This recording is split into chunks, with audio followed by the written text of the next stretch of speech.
Sorry for the interruption, ये internet की वजह से।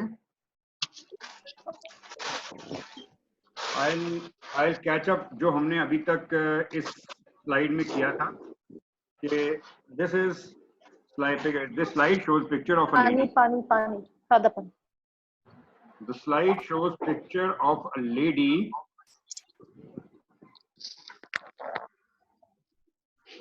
showing well demarcated, hyperpigmented, hyperkeratotic, round plaques showing exaggerated skin markings with mild scaling, and there are areas of sparing. इस description के against मुझे आप लोगों ने पहला जो डिफरेंशियल डायग्नोसिस बताया वो था फिक्स्ड ड्रग इरप्शन का, और मेरे ख्याल से fixed drug eruption was a good diagnosis. दूसरा डायग्नोसिस था हीलिंग सोराइसिस का, and I was discussing with Shaila. वापस आ गई है कि नहीं शैला? सर मैं आ गई हूँ। अच्छा चलें, आपसे मैं ये पूछ रहा था कि आपने इसको बताया हीलिंग सोराइसिस, तो मेरा सवाल ये है कि what are the features which are in favour of psoriasis and what are the features which are not in favour of psoriasis. ये आपसे कॉमन सवाल पूछेगा आपका एग्जामिनर जब भी आप उसके आगे कोई भी डिफरेंशियल डायग्नोसिस बताएं। तो जब आप कोई डिफरेंशियल डायग्नोसिस बताएं तो इसके प्रॉस और कॉन्स, मतलब इसके पॉजिटिव और नेगेटिव्स दोनों आपके जहन में होने चाहिए। तो मेरे सवाल का जवाब दीजिए, what are the features favouring psoriasis and what are against psoriasis. Sir जो इसकी मॉर्फोलॉजी है वो सोराइसिस वाली लग रही है। मॉर्फोलॉजी में तीन चीजें होती हैं सोराइसिस में, एक होती है लीजन का इंड्यूरेशन, एक लीजन की स्केलिंग और एक लीजन का कलर। इसमें क्या चीज सोराइसिस से मिल रही है? सर फिलहाल तो ये हीलिंग फेज में पोस्ट इन्फ्लेमेटरी जो हाइपर पिगमेंटेशन आती है वी कैन सी दैट, और इसके अलावा जो स्केलिंग है that is not the typical form of scaling as seen in psoriasis, but because of the application of the ointments और whatever the patient has been using उसकी वजह से scaling इसकी कम।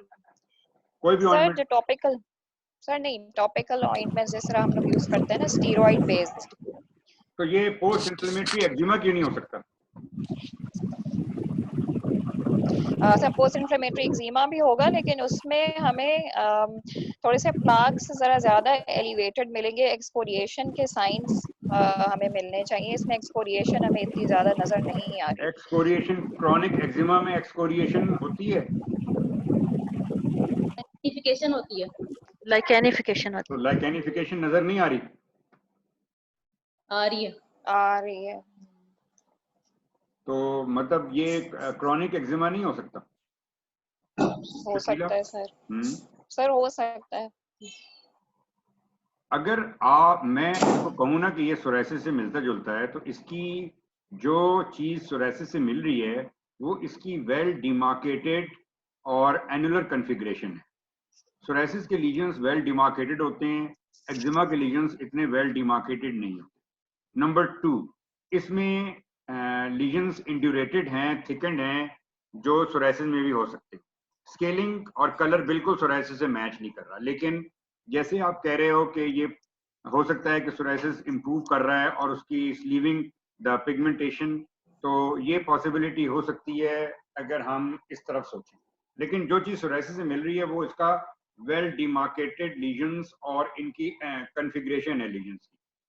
अच्छा, इसके अलावा एनी अदर डायग्नोसिस? ये वो नहीं बोलेंगे सर एमएफ सर मेरे दिल में दो हैं। कौन बोल रहा है? सिबगा बोलो। पीरुटंडा एमएफ। सर एमएफ हो सकता है। अच्छा, एमएफ का कौन सा variety Sibgha? Sir plaque stage जो उसमें होती है सर। अच्छा, what is for and what is against? Sir plaques हैं और स्केली प्लाक्स उसकी डिस्क्रिप्शन में है कि हमें स्केली प्लाक्स मिलेंगे। अच्छा, इतनी लाइकेनिफिकेशन भी? सर लाइकेनिफिकेशन उसके अगेंस्ट है, ये एक चीज अच्छा, उसके फेवर में नहीं और है। भी कुछ अगेंस्ट है?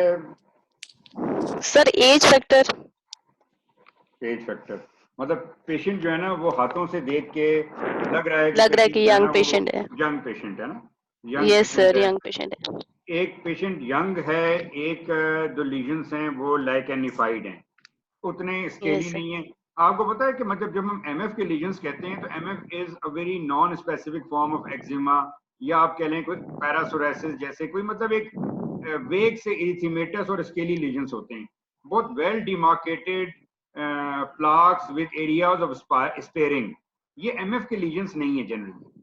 एमएफ के लीजन्स ना एक वो आपके पास एक वो पेशेंट के जो बार बार आपसे एक्जिमा की दवाई लेके जा रहा है, नॉन स्पेसिफिक सा प्रूराइटिस है, लंबे अरसे का प्रूराइटिस है, उस पेशेंट की जब आप बायोप्सी करते हैं तो वो निकल आता है सीटीसीएल।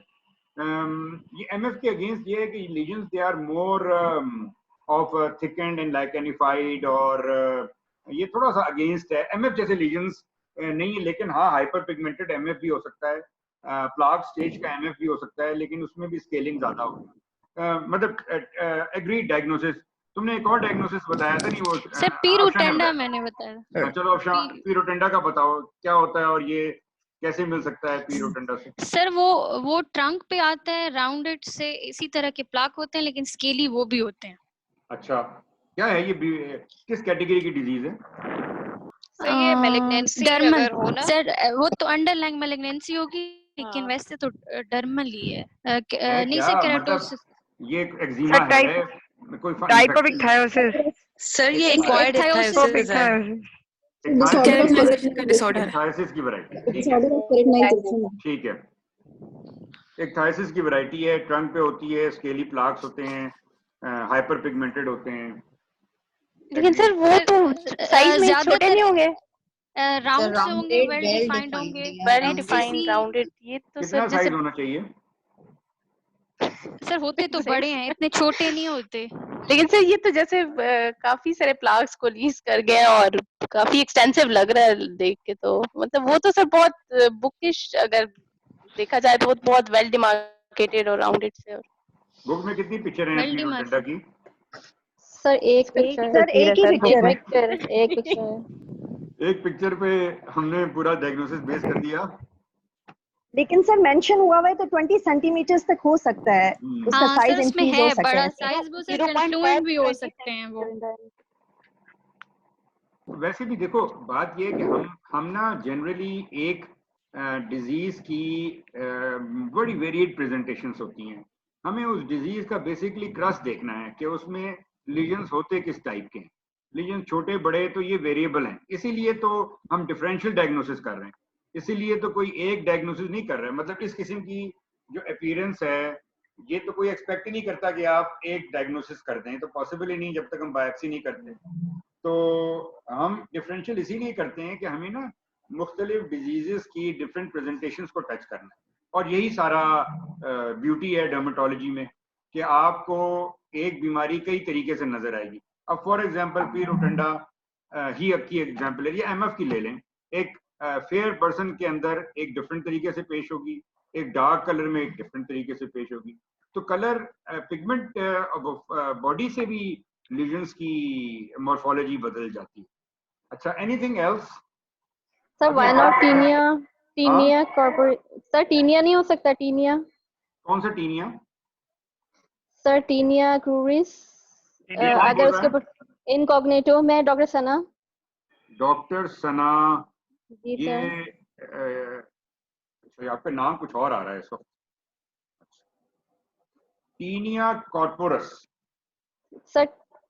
सर अगर इसके ऊपर स्टेरॉइड लगी एप्लीकेशन हो तो इनकॉग्निटो की तरह की पिक्चर इस तरह की भी हो सकती है ना? अच्छा, जो लोग देखें, मैं इस वक्त चैट नहीं कर रहा हूं, आप मुझे मैसेजेस ना करें, आप मुझे बताएं, आप मुझे ना मैसेज करके डिफरेंशियल ना बताएं प्लीज। हम एक इंटरेक्शन कर रहे हैं, एक डिस्कशन कर रहे हैं, तो come out with the diagnosis, और जो आप डायग्नोसिस बता रहे हैं वो मैं चाहता हूं कि आप मुझे बताएं। वो मैंने पढ़ा नहीं कि किसकी तरफ से आया था, लेकिन जिन्होंने भी मैसेज किया है। अच्छा, जहां मैं अब टीनिया की बात कर रहा हूँ, जी सर। टीनिया में कौन सा ऐसा फीचर है जो इस लीजन में नहीं है? सर उसके अंदर सेंट्रल क्लियरिंग नहीं है, इसके अंदर ना सेंट्रल क्लियरिंग, बॉर्डर एक्टिविटी भी नहीं है, एडवांस बॉर्डर हाँ मार्जिनल एक्टिविटी भी नहीं है और सेंटर क्लियरिंग भी ठीक नहीं है, है। ये दो ठीक फीचर्स है, काफी अगेंस्ट है टीनिया के, है ना। ठीक है। अच्छा, तो ये मुझे कौन कह रहा था, ये आईफोन, आईफोन नाम ही आईफोन है, तो फिर मैं क्या कहूँ, किसने बोला ये डायग्नोसिस? अच्छा, anyone else? Sir, pityriasis rubra pilaris. PRP, PRP, pityriasis rubra, rubra क्या मतलब? Redness, Erythematous scaly plaque with follicular exaggeration with areas of sparing. ठीक है, अब PRP के लिए पेशेंट है मुनासिब कॉम्प्लेक्शन, फेयर कॉम्प्लेक्शन की। कितने फेयर कॉम्प्लेक्शन पे PRP का एरिथीमा आना चाहिए? मतलब इसमें आपका डार्क हो तो आप कहें कि इतना एरिथीमा विजिबल नहीं है, लेकिन इतने कॉम्प्लेक्शन पे इसका एरिथीमा विजिबल होना चाहिए। दूसरा, PRP की स्केलिंग अच्छी खासी होती है, सोरायसिस से कम लेकिन फिर भी अच्छी खासी। और तीसरी फॉलिकुलर प्रोमिनेंसेस होती हैं, वो इसमें फॉलिकुलर प्रोमिनेंसेस नजर नहीं आ रही। एरियाज ऑफ स्पेरिंग हैं, ये सही है। तो PRP को अगर हम लिखेंगे, सोचेंगे भी ना, तो जरा डाउन द लिस्ट सोचेंगे। चलो सोच लेते हैं, लेकिन डाउन द लिस्ट। और anything else? Sir, could it be disseminated plaque morphia? Morphia में बेसिकली क्या होता है, ये किसने बोला है? एमन मैंने आपसे कहा था काइंडली अपने मोबाइल के नाम अपने नाम से रख लें। सर मैंने चेंज कर दिया। Inflammatory hyperpigmentation. Eman? Yes sir. हाँ, मॉर्फिया, मॉर्फिया क्या है? मॉर्फिया में बेसिकली क्या होता है? What is the main histological finding in morphea? Sclerosis होता है ना मैम, स्क्लेरोसिस क्या मतलब? स्क्लेरोसिस का डर्मल चेंजेस होते हैं, डर्मल चेंजेस। क्या स्क्लेरोसिस से क्या मतलब? ऑफ इलास्टिक टिश्यू कोलेजन क्या होता है? इलास्टिसिटी खत्म हो जाती है, इलास्टिसिटी का कोई ताल्लुक नहीं है मॉर्फिया में। नहीं, कोलेजन जो है वो होमोजेनाइज्ड, डिसऑर्गेनाइज्ड, एट्रोफी, एक डिप्रेस होगा वो ब्लैक ना। एक ड्राई कॉटन है, एक आपने ड्राई कॉटन का एक पीस लिया, ठीक है, जैसे कितना फ्लफी सा ड्राई कॉटन का एक पीस है। आप ये एज्यूम करें कि हमारा डर्मस एक ड्राई कॉटन की तरह होता है। अब उसको आप सोक कर दें, उस पीस को, कॉटन के पीस को। अब जब सोक, मेरी बात आप सुन रहे हैं ना? Yes sir. Yes sir. एक ड्राई कॉटन के पीस को अब आपने सोक कर दें पानी में। अब आपकी जो चेंज आएगी आपके कॉटन के अंदर, वही चेंज डर्मल स्क्लेरोसिस में होती है। जिस तरह से ओपन सा, खुला सा, लूजली पैक्ड कोलेजन होता है नॉर्मल स्किन में, तो डर्मल स्क्लेरोसिस में जो कोलेजन है ना, वो उतना ही ज्यादा टाइट और क्लोज आ जाता है, स्क्लेरोज हो जाता है। तो एक चेंज क्या आएगी अगर एक ड्राई कॉटन होगा और एक गीला कॉटन होगा? एक मतलब से एक बॉल है कॉटन की, वो जब ड्राई होगी और जब वो गीली होगी तो क्या चेंज आ जाएगा उसके अंदर? डिप्रेस हो जाएगा, एट्रोफी हो जाएगी ना उसकी, ना वो एरिया एट्रोफिक हो जाएगा। How can we expect a morphea without atrophy? Sir उसके डिफरेंट स्टेजेस है ना, like initially inflammatory. Online class ले रहा हूं। अच्छा, कौन सी स्टेज में ये फिट हो रहा है मॉर्फिया की? सर इनिशियली इन्फ्लेमेटरी फेज है ना, तो इन्फ्लेमेटरी फेज कैसे नजर आती है? Lilac ring. इन्फ्लेमेटरी फेज एक एरिथीमा की तरह नजर आता है। और उसमें ये तो Lilac ring. ये इनिशियल फेज नहीं है इस लीजन की। ये लीजन हाइपर कैराटोटिक और लाइकेनिफाइड लीजन है। ये अपीयरेंस हफ्तों महीनों में पैदा होगी। ये अपीयरेंस दिनों की नहीं है। इस लीजन की जो ये अपीयरेंस है, ये अपीयरेंस कोई दिनों की नहीं अपीयरेंस है। लाइकेनिफिकेशन और हाइपर कैराटोसिस में हफ्तों लगेंगे इस पोजीशन में आने में। तो इसलिए अर्ली फेज ऑफ मॉर्फिया नहीं हो सकता। मॉर्फिया में हमने एपिडर्मल चेंजेस एक्सपेक्ट नहीं करनी, हमने हाइपर कैराटोसिस और स्केलिंग नहीं देखना, हमने मॉर्फिया में बेसिकली स्किन एट्रोफी देखनी है। बाज दफा स्किन एट्रोफी नजर आएगी, जैसे लगेगा कि जैसे कि स्किन जो नॉर्मल स्किन से जो डिजीज स्किन है वो डिप्रेस्ड है, और बाज दफा आपको फिंगर से एज से लीजन तक कई दफा पैल्पेट करना पड़ेगा एट्रोफी देखने के लिए। एट्रोफी के अंदर ये बात याद रखें, difference between atrophy and scarring. Atrophy के अंदर स्किन मार्किंग्स प्रिजर्व रहेंगी।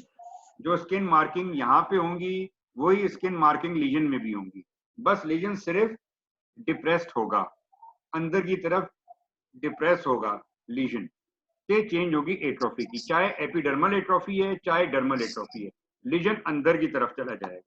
जबकि स्कारिंग में there is loss of skin markings as well. Scarring hypertrophic भी हो सकती है, स्कारिंग एट्रोफिक भी हो सकती है। स्कार टिश्यू नीचे भी जा सकता है, स्कार टिश्यू ऊपर भी आ सकता है, लेकिन चाहे वो एट्रोफिक स्कारिंग है चाहे वो हाइपरट्रॉफिक स्कारिंग है, दोनों के अंदर स्किन मार्किंग्स लॉस हो जाएंगी स्कार के अंदर। जबकि एट्रोफी के अंदर स्किन मार्किंग प्रिजर्व रहेंगी, सिर्फ लीजन डिप्रेस होगा। एट्रोफी कभी भी हाइपरट्रॉफिक नहीं होती। एट्रोफी हमेशा से नीचे की तरफ ही जाएगी, नीचे डिप्रेस लीजन होगा और ऊपर एपिडर्मल चेंजेस नहीं होंगी। ये जो एपिडर्मल चेंजेस आप देख रहे हैं ना, hyper keratosis, thick stratum corneum, scaling, para keratosis, ये दोनों चेंजेस एट्रोफी के अंदर एक्सपेक्ट नहीं करेंगे, बल्कि हम एट्रोफी में तो एपिडर्मस को भी थिन होगा। एपिडर्मस, अगर डर्मस थिन होगा तो एपिडर्मस भी थिन होगा। चलो मॉर्फिया डिस्कशन हो गया, इस बहाने मॉर्फिया बिल्कुल नहीं है ये, लेकिन आपकी इस डायग्नोसिस की वजह से जरा मैंने आपको मॉर्फिया के बारे में कुछ बताया। आइंदा मॉर्फिया की स्लाइड भी आएगी, तब भी आपको हेल्प मिलेगी। कुछ और करें या फिर फाइनल करें इसको? मैं एक और फाइनल करें। यस सर, के अंदर डायथ्रोनॉल यूजेज की वजह से ऐसी हाइपरपिगमेंटेशन हो सकती है। अच्छा, fixed drug eruption, pityriasis rotunda, tinea nigra, आप लोगों ने नहीं कहा। टीनिया नाइग्रा हाथों पे और पैरों पे होता है, लेकिन ये ट्रंक पे भी आ सकता है। एक थायसिस, बेसिकली दिस लीजन वाज एक थायोटिक। अगर आप इसकी गौर करें ना तो ये बहुत ही ज्यादा एक थायोटिक स्किन है, ड्राई हाइपर कैराटोटिक। जो स्केलिंग है ना, वो स्केलिंग उतनी ज्यादा नहीं है कि इसको हम पैपिलोस्क्यूमस डिसऑर्डर में क्लासिफाई करें। सिर्फ इस जगह पे थोड़ी स्केलिंग है, बाकी तमाम जगह पे it is hyper keratosis and prominent skin marking. ये लाइकेनिफिकेशन की फीचर्स, क्रॉनिक लाइकेनिफिकेशन और हाइपर कैराटोसिस, ये दोनों जो है ना, ये एक थायसिस में अच्छा बैठते हैं। अच्छा, और एकेंथोसिस निग्रिकेंस, अब आप कहें एकेंथोसिस निग्रिकेंस कैसे? डर्मेटोलॉजी में सब कुछ हो सकता है। एकेंथोसिस निग्रिकेंस फ्लेक्चरल सर्फेसिस में होता है। यस सर, मैं यहाँ तो नहीं आता। एकेंथोसिस निग्रिकेंस फ्लेक्चरल सर्फेसिस में होता है, लेकिन अगेन ट्रंक पे भी और बॉडी पे भी एकेंथोसिस निग्रिकेंस के पैचेस आ सकते हैं। लेकिन सर इस पे फिर जो स्केलिंग है वो उसमें कैसे? एकेंथोसिस निग्रिकेंस में बेसिकली हाइपर कैराटोसिस है। इसमें भी स्केलिंग जो है ना वो इतनी को प्रोमिनेंट नहीं है। जो हाइपर कैराटोसिस है वो नजर आ रहा है। Acanthosis nigricans is just like chronic lichenification. This is a case of pityriasis rotunda, which is characterized by round, scaly, pigmented patches that mainly occur on the trunk, arms, and legs. There are two types. Type 1 is seen in individuals more than 60 years. and is associated with internal diseases or malignancies, mainly stomach and liver. And type 2 in lighter skin individual less than 40, and it's often familial, मतलब और family members को भी disease हो सकती है. The cause is unknown, but it may be considered as a variant of ichthyosis vulgaris. तो बात वही हुई कि ichthyosis ही का एक फॉर्म है. Tinea nigra, जिसको हम superficial pheohyphomycosis भी कहते हैं. It's a superficial fungal infection that cause dark brown to black painless patches on palm and soles in otherwise healthy individuals. The macules occasionally extend to finger, toes, nails, and may be reported on chest, neck, and genital area. Can be multiple macules, mottled or velvety in appearance. अब ये velvety appearance जो हम कहते हैं ना, ये lichenification वाली appearance, and may be oval or irregular in shape. The macules can be anywhere from a few millimeters to several centimeters in size. Acanthosis nigricans is a medical sign characterized by brown to black, poorly defined velvety hyperpigmentation of the skin. It is usually found in body folds such as posterior and lateral folds of the neck, armpit, groin, navel, forehead, and other areas. Now, this is the next slide. और अब वो बताएंगे जिन्होंने पहले नहीं बोला. जो पहले नहीं बोला वो बताएंगे. कोई anyone?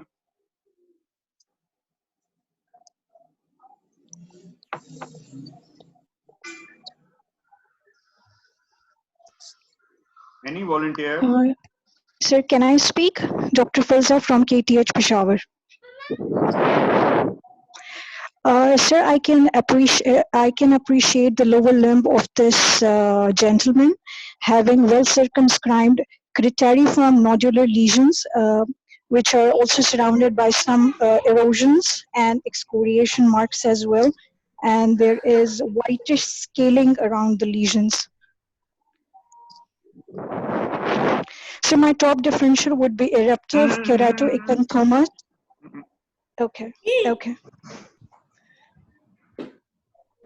क्या कहना चाह रहे हो? सर डिस्क्राइब करना चाह रहा हूँ. हाँ सर डिस्क्राइब करना चाह रहा हूँ मैं. अच्छा चलो तुम डिस्क्राइब करो. Sir, there are multiple papular lesions coalescing to form plaque. There is crusting on these lesions. So my differential would be, sir. No differential. नहीं differential नहीं चाहिए. अभी differential नहीं चाहिए. अच्छा. Okay, sir. फिजा. Yes, sir. आप एक दफा दोबारा डिस्क्राइब करें. Okay, sir. The lower limb of this gentleman having well circumscribed critériform nodular lesions, which are surrounded. एक minute. Okay. Yes, sir. Nodule को हम कैसे define करते हैं? So it's a dome-shaped lesion, which is usually three-dimensional. Or size? More than 1 centimeter. More than Sir, size is more than 1 centimeter. अच्छा आपको लग रहा है 1 सेंटीमीटर से बड़े lesions? No, sir. Few of them are less than 1 centimeter, and a couple of them are larger. अच्छा वैसे ना जनरली अगर हम एक अंदाजे से एक डिस्क्रिप्शन करें ना तो नोड्यूल थोड़ा सा बड़ा होना चाहिए. मतलब इसको क्रेटेरिफॉर्म पेप्यूल्स कहना was better. ये आप कह सकते हैं कि कहीं पे कोलेज होके प्लाक्स बन रहे हैं जैसे कि ये. लेकिन आई वुड से कि आप इसको नोड्यूल ना कहें. और जो आपने लफ्ज इस्तेमाल किया क्रेटेरिफॉर्म, ये एक अच्छा लफ्ज इस्तेमाल किया. इससे हमने काफी कुछ गेन कर लिया कि आप एक ऐसा पेप्यूल के बारे में बताना चाह रही हैं कि जिसके अंदर सेंट्रल क्रेटर है. Yes, sir. और अब आप कंटिन्यू करें इसको. So there is scaling as well around the lesions and some excoriation marks and erosions as well. Describe the crater. So crater is something that protrudes out from the lesion like... Crater is protruding out? No, it's Yes, concave type of depression in the crater middle. तो देखो, जो जैसा volcano के ऊपर एक crater होता है, yes, sir. से Yes, वो sir. अंदर Exactly. घुसा हुआ होता है और वहां से फिर लावा बाहर निकलता है, उसको हम क्रेटर कहते हैं ना। वो जो एक Yes, sir. पहाड़ी के नीचे एक इस तरह का डिप्रेशन हुआ हुआ है, तो क्रेटर तो एक Yes, sir. ऑलवेज एक डिप्रेशन होता है लीजन के अंदर, Sir, it's base dent of the होता है, lesion. समझ लो। Sir, Yes, base sir. of surrounding base of the lesion. क्या चीज? Sir, surrounding base of the lesion is called crater. Surrounding base of the lesion is called crater. नहीं समझ आई। Center of the lesion. देखो, Sir, a depressed center of the lesion. हाँ, depressed centre of the lesion, depressed centre of the lesion. मैं ये कह रहा हूँ कि आपने जो ये स्पॉट किया कि ये इन पेप्यूल्स के ऊपर एक सेंटर में एक क्रेटर है surrounded by a scaly rim, ये सही किया। मैंने आपसे सवाल पूछा Yes, sir. फिल्जा कि describe Yes, this sir. Crater, ये जो क्रेटर है इन लीजन्स का, इसको मजीद डिस्क्राइब करो।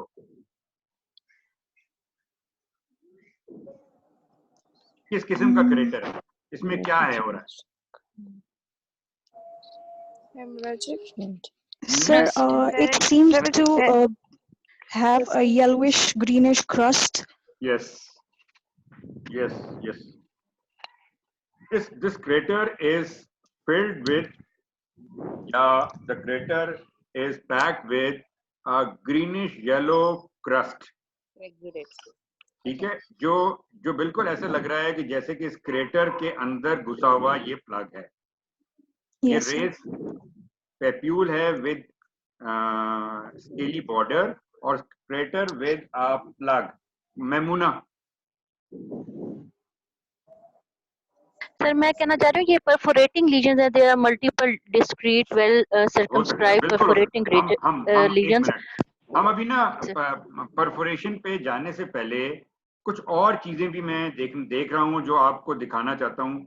क्या ये भी क्रेटर है? ये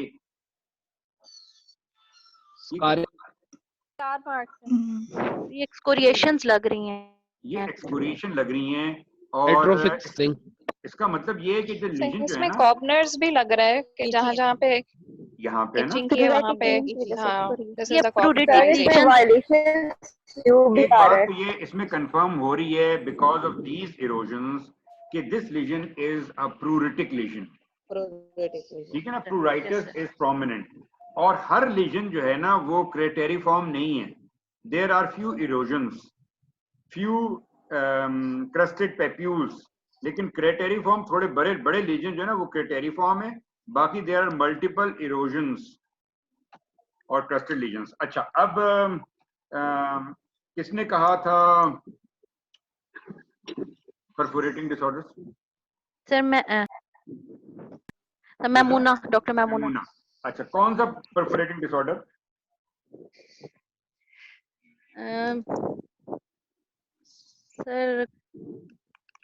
सर पेशेंट कोई अंडरलाइन कोई डायबिटिक शायद हो। कौन सा perforating disorder?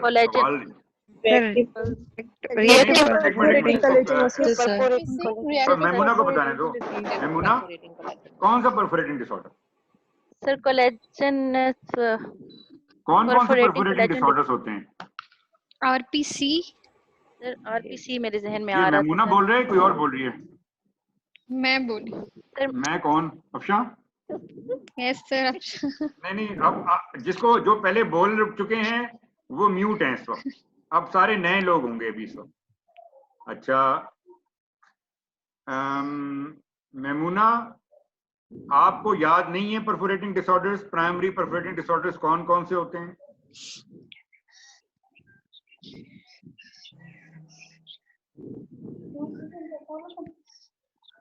Sir reactive perforating collagenosis, हाँ, और elastosis perforans serpiginosa, right, sir Kyrle disease and perforating folliculitis. Perforating folliculitis, ये कोई देख तो नहीं रोक फौरन, तो बिल्कुल सारे ठीक आ गए।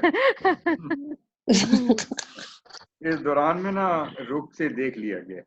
अच्छा, लेट्स सपोज कि ये परफोरेटिंग डिसऑर्डर ही है, तो इन चारों में से कौन सा हो सकता है ये?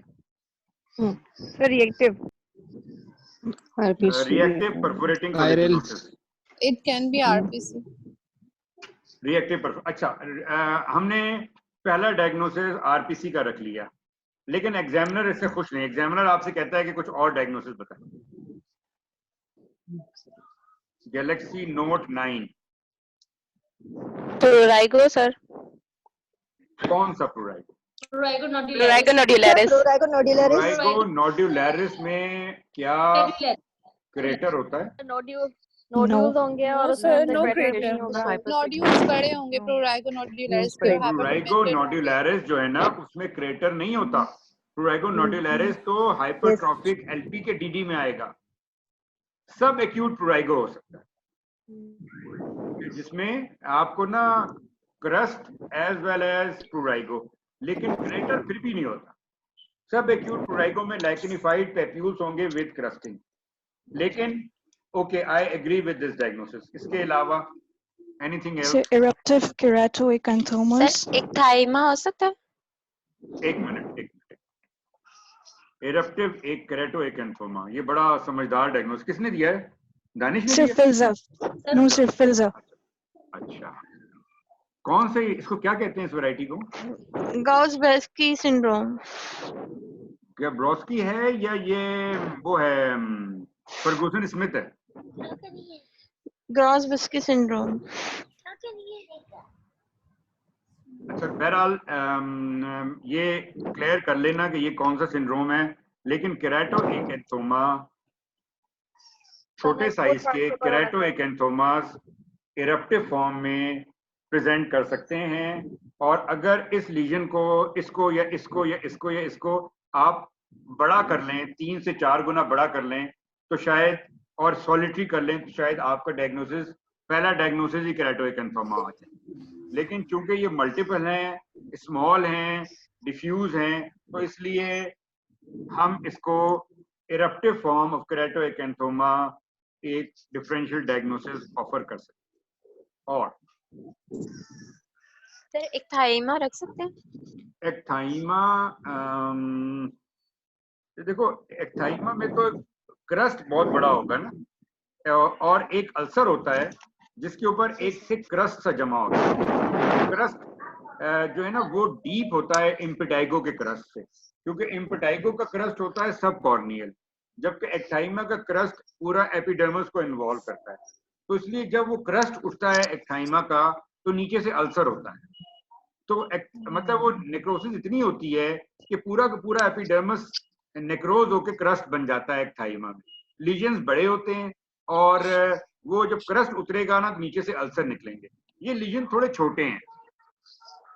और एक्थाइमा ना क्रेटेरी फॉर्म पेप्यूल्स के डीडी में नहीं आए।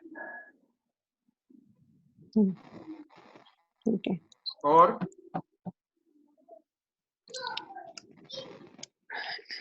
आरपीसी हो गया, इरप्टिव केराटोएकेंथोमा हो गया, सब एक्यूट प्लूराइगो हो गया। और पेप्युलर रख सकते हैं सर? क्या चीज? लिम्फोमेटॉइड। अच्छा देखो, अगर आप लिम्फोमेटॉइड रखेंगे तो हम प्लीवा भी रखेंगे, फिर हम पेपिलोनेक्रोटिक ट्यूबरक्लीड भी रखेंगे।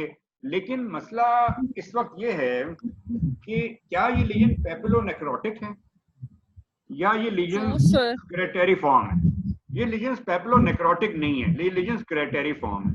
लेकिन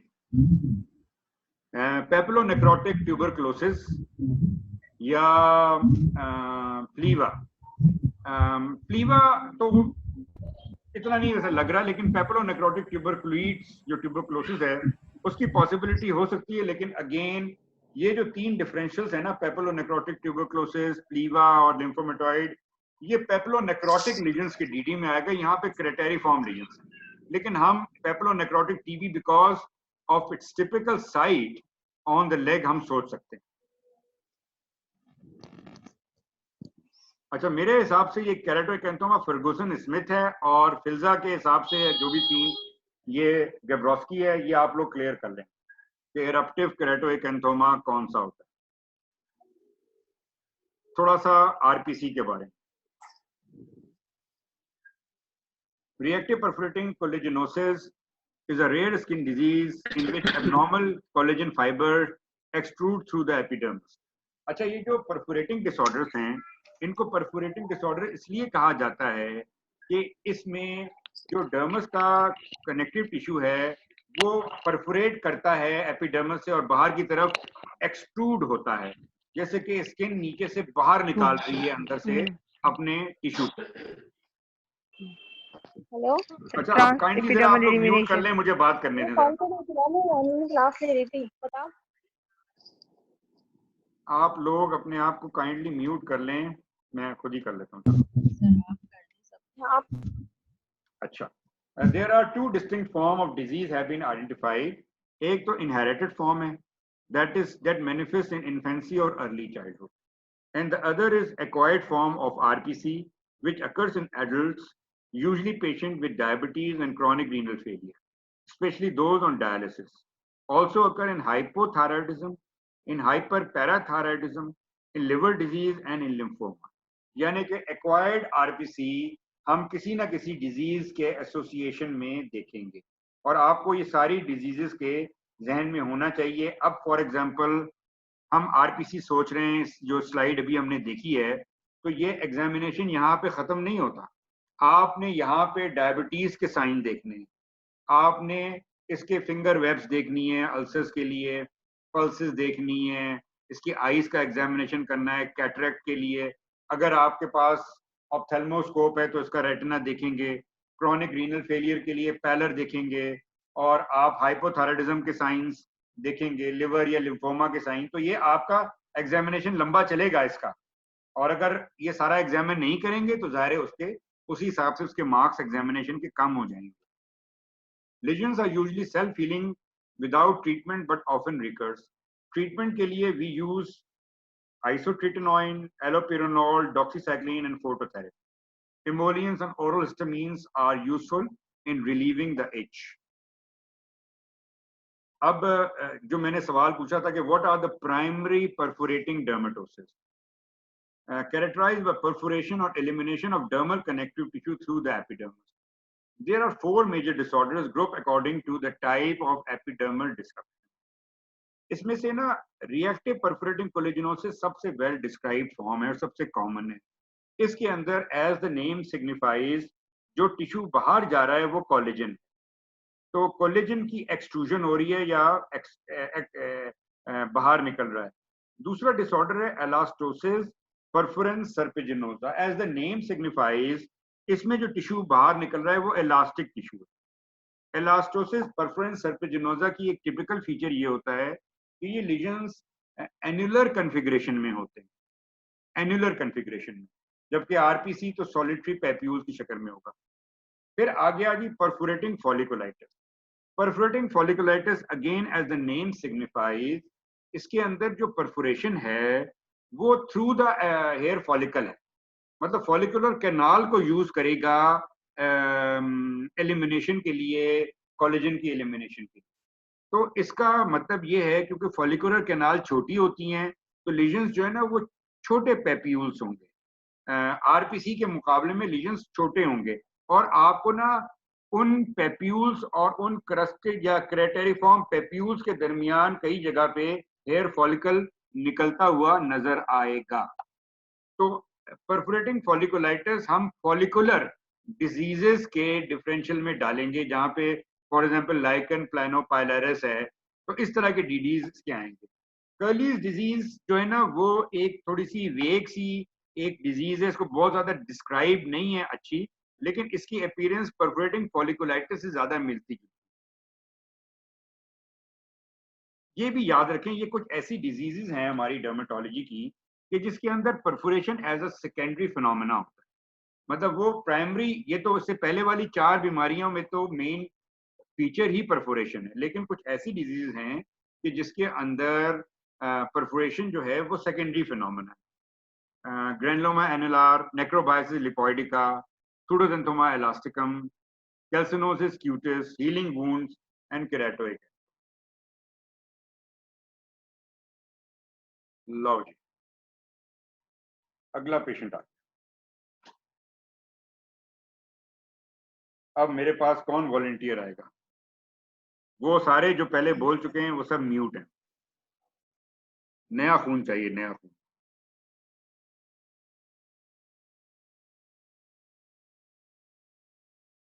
सब लोग गायब हो गए हैं क्या? हाँ सर वॉलंटियर्स थोड़े ही होते हैं इसलिए। वॉलंटियर बस 8-10 ही होते हैं। किरण देखो आया ना वॉलंटियर, किरण बोले किरण। Sir, an old man presented with multiple well-demarcated hyperpigmented macules over the forehead, both cheeks, nose.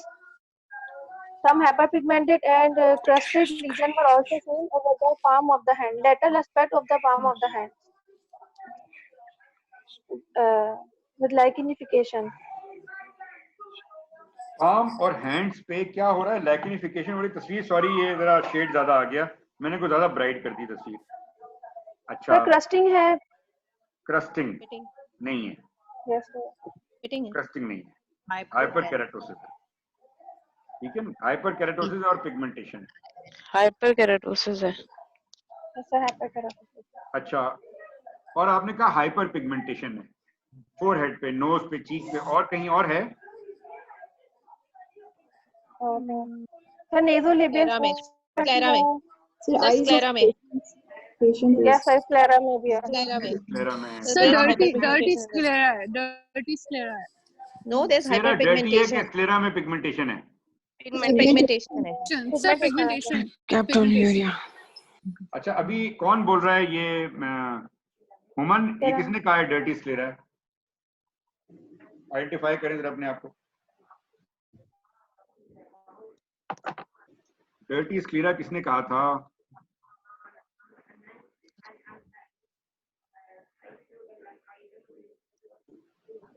कोई गलत तो नहीं कहा? मैं तो सवाल पूछ रहा हूँ, गायब क्यों हो गए? सर जिसने कहा है वो नहीं बोलेगा। हाँ नहीं भाई, बात तो कहा है वो आगे बात तो चलाते हैं ना। ऐसे तो बातचीत नहीं होगी ना अगर आप बात नहीं करेंगे। Sabahat, Sabahat. This sir. So this is an old man with hyperpigmentation. This sir. Hello. हाँ सुन रहा हूँ। Sir, this is an old man with hyperpigmentation, mostly involving the forehead, and there is sparing of the lower eyelids, and nose is also involved, and the cheeks are involved, and on the hands there is hyperkeratosis and fissuring and hyperpigmentation. Sclera. Hello. Sclera, sclera, sclera के बारे में बताएं। Hello. आवाज आ रही है मुझे? Sir, the sclera is also dirty. There is hyperpigmentation. Sir, I think it is dirty sclera. अच्छा चलो ठीक है। Sir, I think it is dirty sclera. There is no hyperpigmentation. It is dirty sclera. चलो dirty sclera। तो what is your differential diagnosis? Anyone? Sir, अल्केप्टोन्यूरिया। अल्केप्टोन्यूरिया भी हो सकता है because of drugs. Sir, first chronic splenic dermatitis. First क्या होगा? Alkaptonuria sir. What is the first diagnosis in this case? Alkaptonuria. अच्छा, वो किसने कहा अल्केप्टोन्यूरिया सबसे पहले? कौन है जिसने? मैं उससे सवाल पूछना चाहूंगा।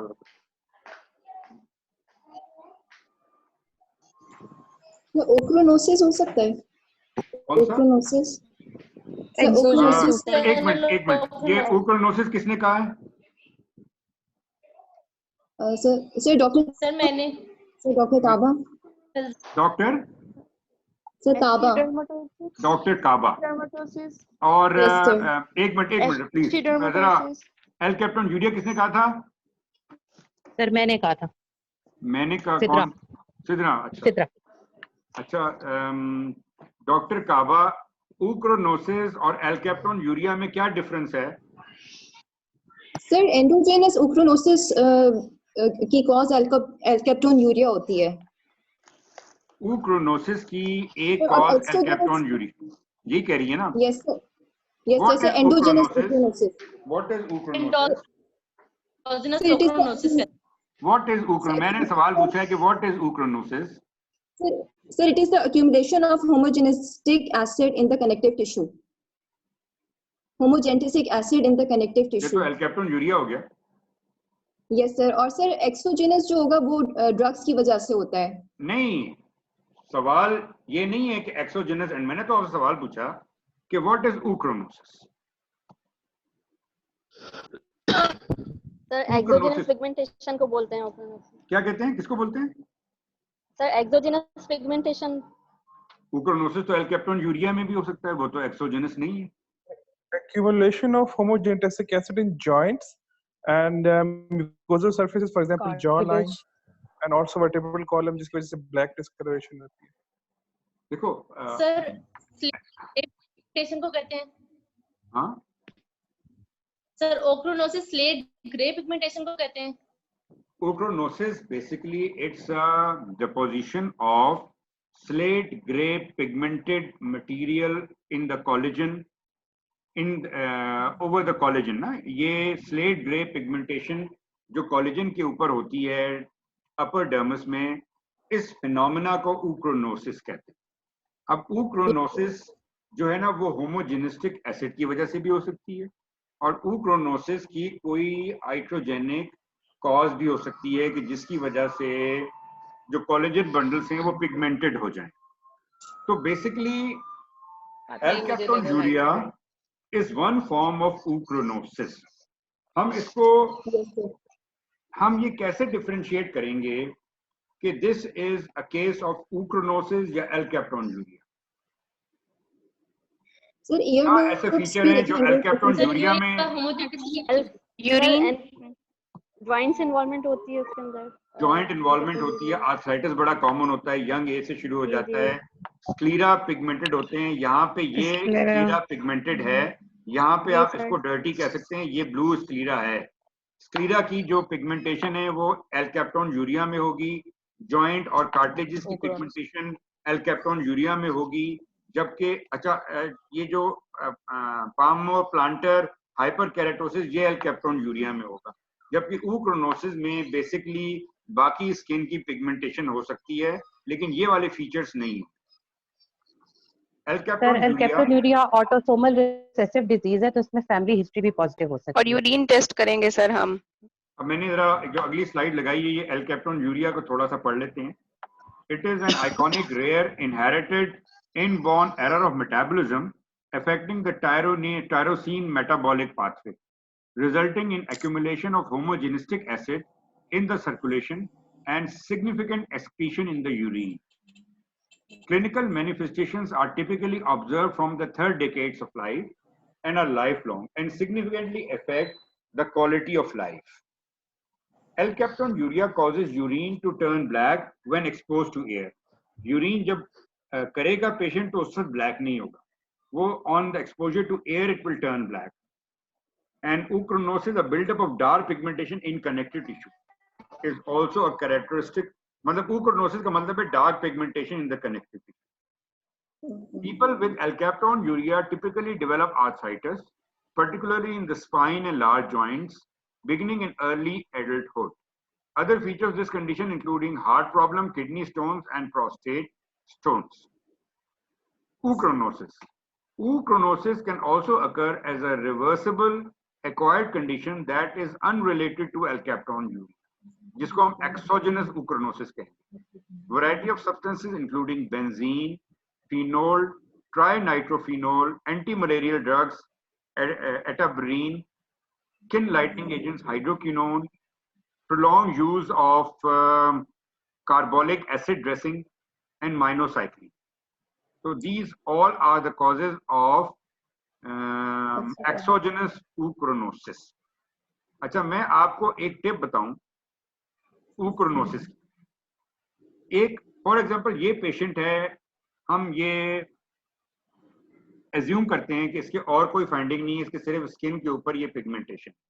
अब अगर स्किन की ये पिगमेंटेशन है तो ये पिगमेंटेशन किसी भी और कॉज की भी हो सकती है, लाइक मिलाज्मा, लाइक एशिडर्मेटोसिस. लेकिन ochronosis में एक्सोजिनस ऊक्रोनोसिस में हाइड्रोक्विनोन की वजह से एक पेशेंट है मिलाज्मा का, उसको आपने हाइड्रोक्विनोन दिया, अब उसको एक्सोजिनस ऊक्रोनोसिस हो गया। अब आपको कैसे पता चलेगा कि ये पेशेंट का मिलाज्मा वर्स हो गया है या उसको ऊक्रोनोसिस हो गया है एक्सोजिनस, कैसे पता चलेगा? So we perform Woods lamp examination. Woods lamp examination तो है ही नहीं इसके अंदर। असमत को पता है? सर आपने बताया था बस याद आ सर गया। आपने बताया था कि थिकनिंग हो जाती है इसमें ऊक्रोनोसिस में। मैंने ये बताया, अभी आपको मैंने ये कहा कि इसमें ना पिगमेंटेड कनेक्टिव टिश्यू है, कनेक्टिव टिश्यू थिक हो जाता है, तो वही स्किन, मिलाज्मा वाली स्किन जो पिगमेंटेड थी, वही स्किन जब आप उसको पेल्पेट करेंगे, उसको फील करेंगे, तो वो स्किन आपको थिकन महसूस होगा। This is exogenous ochronosis. अगर आप स्किन को पेल्पेट नहीं करते तो आप ऊक्रोनोसिस को नहीं पकड़ सकते। बाज दफा वो जो स्किन की थिकनिंग है वो डिफ्यूज होगी, और बाज दफा वो इतनी डिफ्यूज नहीं होगी, वो पेप्यूल्स की फॉर्म में होगी। तो आपको ऐसे भी लग सकता है कि जैसे पिगमेंटेड एरिया पे पेप्यूल्स नमूदार हो। जब इस तरह से अपीयरेंस होगी तब आप कहेंगे कि इसको एक्सोजिनस ऊक्रोनोसिस है और ये हाइड्रोक्विनोन ने इंट्रोड्यूस किया।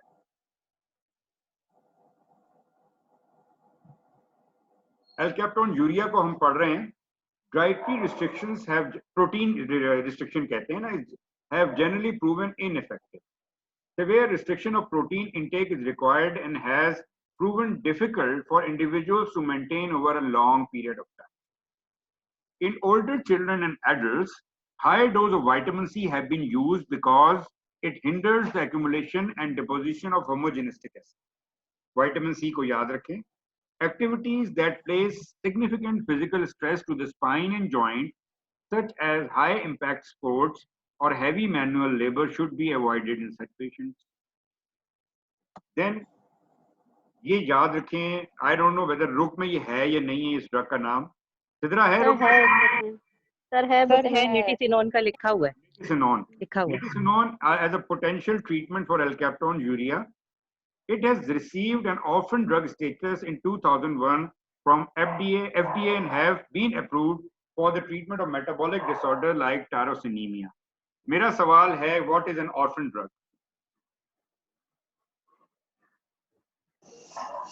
What is an orphan drug?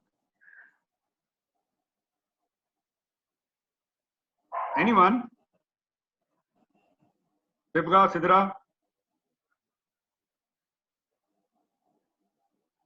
No sir नहीं पता। सर नहीं पता। ये एक टर्म मेरे सामने आई और मैं आपको फ्रैंकली बताऊं, मुझे भी नहीं पता था, तो मैंने इसको थोड़ा सा आगे सर्च किया। Orphan drug is a pharmaceutical agent developed to treat a medical condition which, because they are so rare medical condition, would not be profitable to be produced without the government assistance. The conditions जिसके लिए वो use होती है, they are referred as orphan diseases. तो orphan drug status का मतलब ये है कि वो दवाई जो आप, जिस तरह ये दवाई निटिसिनोन हमने डेवलप कर ली एल्केप्टोन यूरिया में, लेकिन कितना एल्केप्टोन यूरिया पाया जाता है? क्योंकि एल्केप्टोन यूरिया ही इतना कॉमन नहीं है, तो इस ड्रग को प्रोडक्शन में या इसकी रिसर्च में जितना पैसा खर्च हुआ वो कैसे पूरा होगा? तो नाउ FDA और government should provide some assistance, some tax rebate, something कि जो मैन्युफैक्चरर को इंसेंटिव दे इस ड्रग को बनाने के लिए। तो ऐसी ड्रग्स कि जो बहुत रेयर यूजेज है उनकी, उनको ऑर्फन ड्रग्स कहा जाता है, और वो रेयर डिजीजेज जिनके लिए ये ड्रग्स यूज होती हैं उनको ऑर्फन डिजीजेस कहा जाता है। तो ये एक नई टर्म आप सारे के सारे याद कर लें, ये एक बड़ी इंटरेस्टिंग टर्मिनोलॉजी। अब एक और डिफरेंशियल मैं आप लोगों को पेश करता हूँ एल्केप्टोन यूरिया के रेफरेंस से। DD of colored urine. Fresh urine of Elcaptone uric patient has normally a pale yellow color, but after prolonged contact with air or with alkaline substance, it becomes dark gray or black. In congenital erythropoietic protoporphyria that occur early in birth, urine has typically red color. Similarly, hematuria or hemoglobin urea, urine has pink or red color. and bilirubinuria. Urine has a red coffee color. तो ये कुछ diseases हैं skin से related कि जिनके अंदर coloured urine होता है.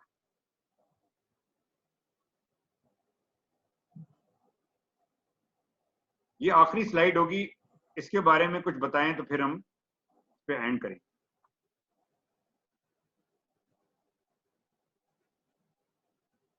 Anyone?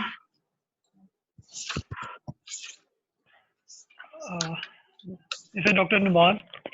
हाँ नुमान बोलो. Yeah, middle-aged man presents with the multiple macular pigmentation around the ocular area, involving the malar area involving the bridge of the nose and the side of the temples bilaterally. Some of the macular pigmentation coalesce together to form patches. ठीक है. यही The rest of the मेरे ख्याल में examination main is in appearance है. Slate grey pigmentation. Numan क्या ख्याल है, क्या चीज है? Melasma. First diagnosis, the common thing is common. First diagnosis is melasma. What is for and what is against? The for is the malar area, the sun exposed area, and against male patient है. Melasma के इतने against नहीं है mails में होता है, लेकिन चलो एक कह सकते हैं कि फीमेल के मुकाबले में मेल्स में बहुत कम होता है, लेकिन मेल है. और नुमान बोल रहे हैं. नुमान थोड़ी स्लेट ग्रे ना एपिडर्मल मेलाज्मा का कलर है ना डर्मल मेलाज्मा का कलर है. डर्मल मेलाज्मा में जो कलर है वो जरा थोड़ा सा ब्लैकिश होता है और एपिडर्मल का ब्राउनिश होता है. ये जरा स्लेट ग्रे कलर, कोई ब्लूइश टिंज भी आ रहा है इसमें, थोड़ा कलर में ना कोई डिफरेंट है इसका. और मेलर एरिया में मेलाज्मा ज्यादा प्रोमिनेंट होता है पेरिफेरी के मुकाबले में, तो वो मेलर एरिया रिलेटिवली स्पेयर्ड है. और जो जाइगोमेटिक बोन है उसके ऊपर, जाइगोमेटिक प्रोमिनेंस के ऊपर जरा ज्यादा पिगमेंटेशन. अच्छा चलो ठीक है. One is melasma. Anyone else for the second diagnosis? Maimuna तो हो गई. CD hair diagnosis, chronic dermatitis भी है. देखो हेयर डाई डर्मेटाइटिस डर्मेटाइटिस की फॉर्म में होगा ना, ये तो पिगमेंटेशन की फॉर्म में है ना. So drug induced pigmentation? Sir, lichenoid drug eruption. Lichenoid drug Sir, LP pigmentosis. कौन सा? LP pigmentosis. Epidermatosis. Addisonian disease. कौन सी? Addisonian disease. पिगमेंटेशन तो होती है उसके अंदर एडिसोनियन, लेकिन डिफ्यूज ज्यादा डिफ्यूज. सर ऊक्रोनोसिस भी, एक्यांथोसिस निग्रिकेंस.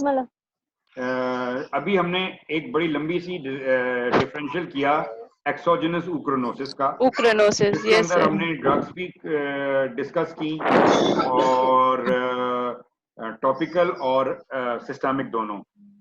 तो वो भी आप कंसिडर, एशिडर्मेटोसिस आप कंसिडर कर सकते हैं. जनरली 4 हेड्स के ऊपर ज्यादा होता है एशिडर्मेटोसिस, और कलर वाइज एशिडर्मेटोसिस से काफी मिलता जुलता है. एक्यांथोसिस निग्रिकेंस. रील्स मेलानोसिस भी किसकी वजह से होता है? Reels melanosis sir because of कोई कॉस्मेटिक वगैरह यूज कर रहे हैं या फिर फ्रेग्रेंसेस की वजह से होता है ना. और बेसिकली क्या है ये फ्रेग्रेंस, क्या करती है? फ्रेग्रेंस सर वो माइंड में नहीं आ रहा. फ्रेग्रेंस कैसे पिगमेंटेशन और ये डिसऑर्डर करती है? फोटो एग्रेवेशन की वजह से.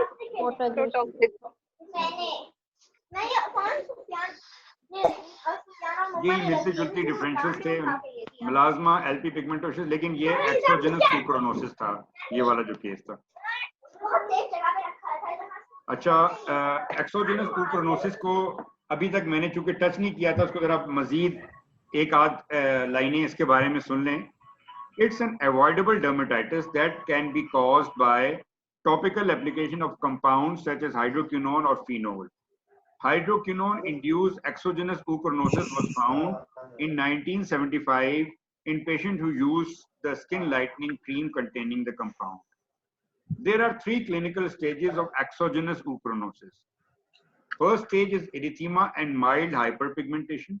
इस स्टेज के ऊपर आप एशिडर्मेटोसिस से इसको डिफरेंशिएट नहीं कर सकेंगे क्योंकि एशिडर्मेटोसिस इन इनिशियल फेजेस एरिथीमा के साथ प्रेजेंट करेगा. Hyperpigmentation with caviar-like lesions. What are caviar-like? Caviar क्या होता है? Caviar eggs होते हैं sir, fish eggs होते हैं. It's a delicacy. Fish eggs. हाँ, these are the fish eggs. ये बड़ी डेलिकेसी होती है और अगर कोई कैवियर की पिक्चर देखेगा तो वो ना बहुत गोल गोल राउंड से ना मल्टीपल एग्स पड़े होते हैं. तो कैवियर अपीयरेंस का मतलब ये है कि पिगमेंटेशन विद पेप्यूलर पिगमेंटेशन, मतलब पिगमेंटेशन होगी और पेप्यूल होंगे जैसे कि एग की तरह, और मजीद अगर बड़े होंगे तो पेपुलो नोडुलर लीजन्स. तो ये बात ध्यान में रखें कि exogenous oochronosis is not just pigmentation, it is thickening of collagen as well. तो जो कोलेजन, जब हम इसकी हिस्टोलॉजी करेंगे ना oochronosis की, तो आपको एपिडर्मिस शायद थोड़ा हाइपरप्लास्टिक मिले, लेकिन अपर डर्मस के अंदर आपको पिगमेंटेड एबनॉर्मल शेप की बॉडीज नजर आएंगी. मतलब एक वो बिल्कुल ऐसे नहीं होगा जैसे पोस्ट इन्फ्लेमेटरी हाइपरपिगमेंटेशन है या पिगमेंटरी इनकॉन्टिनेंस है. वो कोलेजन बंडल्स, मुख्तलिफ तरह तरह की शेप्स के कोलेजन बंडल्स पिगमेंटेड से अपर डर्मस में पड़े होंगे. उसकी मैंने हिस्टोलॉजी नहीं लगाई. चलें, ये यहाँ पे आज का सेशन खत्म करते हैं और इंशाल्लाह फिर वेडनेसडे को मुलाकात होती है फिर. तो ठीक है, कोई और सवाल अगर है तो अभी का तो पूछ लीजिए, वरना हम एंड करते हैं. ये वाला स्लाइड अगली दफा चलेगी, जहन बना लें कि इस पे क्या कहना है. चलो फिर ठीक है, I am just ending the session now.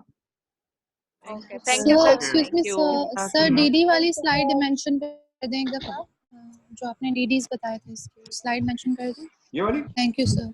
Ji sir, जी सर. ओके, खुदा. Thank you sir. Take care. Thank you sir. Thank you, sir.